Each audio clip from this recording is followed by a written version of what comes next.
Hi friends, இன்றைக்கி நம்ம இந்த வீடியோவில் சூப்பரான பெப்பர் சிக்கன் நம்ம ஃப்ரெஷ்ஷாக வீட்டில் மசாலாலாம் நம்ம ரெடி பண்ணி எப்படி பண்ணலாங்கிறத பார்க்கலாம். ஃபஸ்ட்டு மசாலா வறுத்துக்கிறதுக்காக ஒரு பாத்திரத்தில் 2 ஸ்பூன் அளவுக்கு பெப்பர் எடுத்துக்கோங்க. நம்ம மிளகு ஃப்ளேவர் தான் அதிகமாக இருக்கணும், அதனால் அதை அதிகமாக எடுத்துக்கோங்க. 1 ஸ்பூன் அளவுக்கு சோம்பு எடுத்துருக்கிறேன், 1 ஸ்பூன் அளவுக்கு ஜீரகமும் எடுத்துருக்கிறேன். இது கூடயே மல்லி 1 ஸ்பூன், மல்லியோட அளவும் கம்மியாக தான் இருக்கணும். மல்லி, ஜீரகம், பெருஞ்சீரகம் 3மே ஒரே அளவு, அதை விட அதிகமாக நமக்கு மிளகு இருக்கணும். அப்போ தான் நமக்கு டேஸ்ட் நல்லாயிருக்கும். இதை லைட்டாக வாசனை அளவுக்கு வறுத்து ஆறுனதுக்கப்புறம் மிக்சியில் அரைச்சி ரெடியாக வச்சுக்கோங்க. அப்புறம் வத்தலும் 2 சேர்த்துருக்கிறேன். மிளகு அதிகமாக சேர்த்துருக்கிறதுனால வத்தல் கம்மியாக சேர்த்துருக்கிறேன். இதெல்லாம் பொடி பண்ணி எடுத்து வச்சுக்கோங்க. இனி நம்ம கிரேவி செய்கிறதுக்கு ஸ்டார்ட் பண்ணலாம். இன்றைக்கி நான் ஒரு 1/2 கிலோ சிக்கன் எடுத்துருக்கிறேன். அந்த அளவுக்கு எப்படி செய்கிறாங்கிறது தான் பார்க்க போகிறோம். ஒரு பாத்திரத்தில் ஆயில் ஊற்றிக்கோங்க, நல்லெண்ணெய் ஊற்றிக்கோங்க.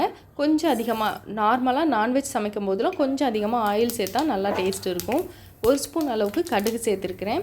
கடுகு நல்லா பொரிஞ்சதும் ஸ்பைசிஸ்லாம் ஆட் பண்ணிக்கலாம். 1 துண்டு பட்டை, 3 கிராம்பு, 1 ஏலக்காய் சேர்த்துருக்கிறேன். கொஞ்சமாக கருவேப்பிலையும் சேர்த்துருக்கிறேன். நல்லா 1 கப் அளவுக்கு சின்ன வெங்காயத்தை கட் பண்ணி வச்சுருக்கிறேன். சின்ன வெங்காயம் தான் நமக்கு நல்ல டேஸ்ட் கொடுக்கும், அதனால் நிறையவே சேர்த்துக்கிடலாம். சின்ன வெங்காயம் இல்லை அப்படின்னா நீங்கள் பெரிய வெங்காயமே சேர்த்துக்கோங்க.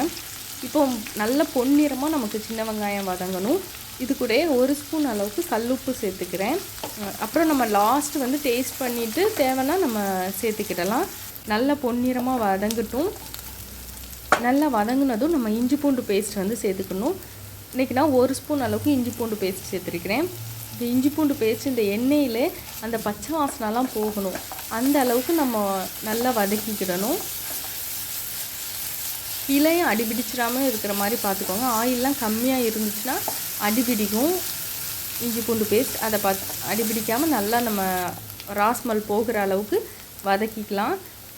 நான் சிக்கனை ஒரு 15 நிமிஷம் உப்பும் மஞ்சத்தூளும் போட்டு ஊற வச்சு அப்புறம் நல்லா க்ளீன் பண்ணி எடுத்துருக்கிறேன். இந்த ஸ்டேஜில் நம்ம சிக்கன் சேர்த்துக்கலாம். சிக்கன் சேர்த்ததும் தண்ணி எதுவுமே நம்ம சேர்க்க வேண்டாம். சிக்கன்லேருந்து வர தண்ணியிலே நம்ம நல்லா குக் ஆகிடும். அதனால் நல்லா மிக்ஸ் பண்ணி விட்டுக்கோங்க. ஆல்ரெடி உப்புமே நம்ம சேர்த்துருக்குறோம். நல்லா மிக்ஸ் பண்ண நமக்கு கொஞ்சம் நேரத்தில் தண்ணி வந்துடும். இப்போ நம்ம சிக்கன்லாம் வெந்ததுக்கப்புறம் ஒரு 60% கிட்ட சிக்கன் வெந்ததுக்கப்புறம் தான் நம்ம மசாலாலாம் சேர்க்கணும். அதனால் இப்போ மசாலா எதுவுமே சேர்க்க வேண்டாம். மூடி போட்டு கொஞ்சம் இது வேகட்டும். நல்லா தண்ணி வரும், அந்த தண்ணியில் குக் ஆகிரும். கொஞ்சம் நேரத்துக்கு ஒருக்க எடுத்து நம்ம கிளறி விடணும், அல்லது அடிபிடிச்சிடக்கூடாது. அதனால் நல்லா மிக்ஸ் பண்ணி விட்டுக்கோங்க. இப்போவே நல்லா தண்ணி வர ஆரம்பிச்சிட்டு நம்ம தண்ணி ஊற்றி வேக வைக்கிறத விட இதை மாதிரி நம்ம வேக வைக்கும்போது தான் சிக்கன் ரொம்ப சீக்கிரமாக நமக்கு வெந்துடும். நம்ம தண்ணி ஊற்றி வேக வச்சோன்னா இன்னும் கொஞ்சம் டைம் ஆகும் வேகிறதுக்கு. அதனால் இந்த சிக்கனில் வர தண்ணியே நமக்கு போதும், இதிலே வேக வச்சுக்கோங்க.